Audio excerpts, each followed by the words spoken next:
আমি তো এসপিকে বলার পর নাকা চেকিং করেছে। আমি তো গ্রামগঞ্জের মানুষ আমাকে খবর দিচ্ছে রামপুরহাট থেকে ঝাড়খণ্ড থেকে রামপুরহাট দিয়ে ঢুকছে, মোহাম্মদ বাজার দিয়ে ঢুকছে, তারপর তোমার রাজনগর হয়ে সিউড়ি হয়ে ঢুকছে, 11 মাইল হয়ে ঢুকছে। আমি তো এসপিকে বলেছি। সব থেকে বড় কথা গ্রামবাসীরা আটকাচ্ছে, সেই পুলিশের জায়গাটা গ্রামবাসীরা করছে। দেখুন, একটা কথা বলি, সব পুলিশ তো আর খারাপ নয়। কিছু পুলিশ হাতের যেমন 5টা আঙুল সমান নয়, কিছু পুলিশ তো নোংরামির সঙ্গে জড়িত আছে। নাহলে আমি এসপিকে বললাম কেন? এসপি নিশ্চয়ই দেখছে এবং নাগা চেকিং করেছে। রাতের বেলায় শহরের ভেতরে বালির ডাম্পারও যাচ্ছে, শহরে অতিষ্ঠ শহরবাসী।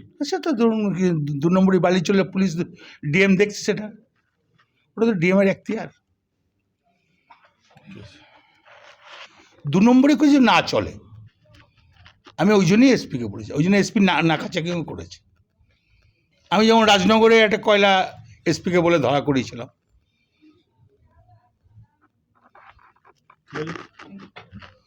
7 দিন ধরে সমানে প্রোগ্রাম হলো, কি সুন্দর প্রোগ্রাম।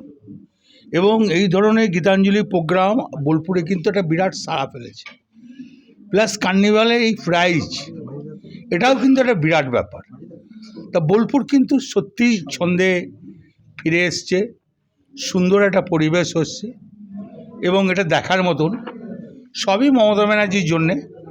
এবং যেহেতু এই গীতাঞ্জলির সম্পূর্ণ দায়িত্ব মন্ত্রীর চন্দ্রনাথ সিনহা, এবং সুন্দরভাবে প্রোগ্রাম করেছে, মেলা করেছে, এতে কিন্তু খুব ভালো হয়েছে। বোলপুরের মানুষ সাড়া দিয়েছে। সেটা আমিই তো এসপিকে বলেছি। আমি তো এসপিকে বলার পর নাকা চেকিং করেছে।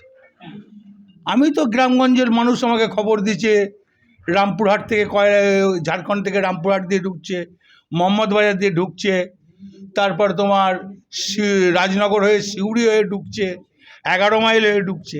আমি তো এসপিকে বলেছি। সব থেকে বড় কথা গ্রামবাসীরা আটকাচ্ছে, সেই পুলিশের জায়গাটা গ্রামবাসীরা করছে। দেখুন, একটা কথা বলি, সব পুলিশ তো আর খারাপ নয়।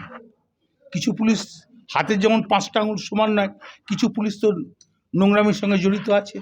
নাহলে আমি এসপিকে বললাম কেন? এসপি নিশ্চয়ই দেখছে এবং নাগা চেকিং করেছে।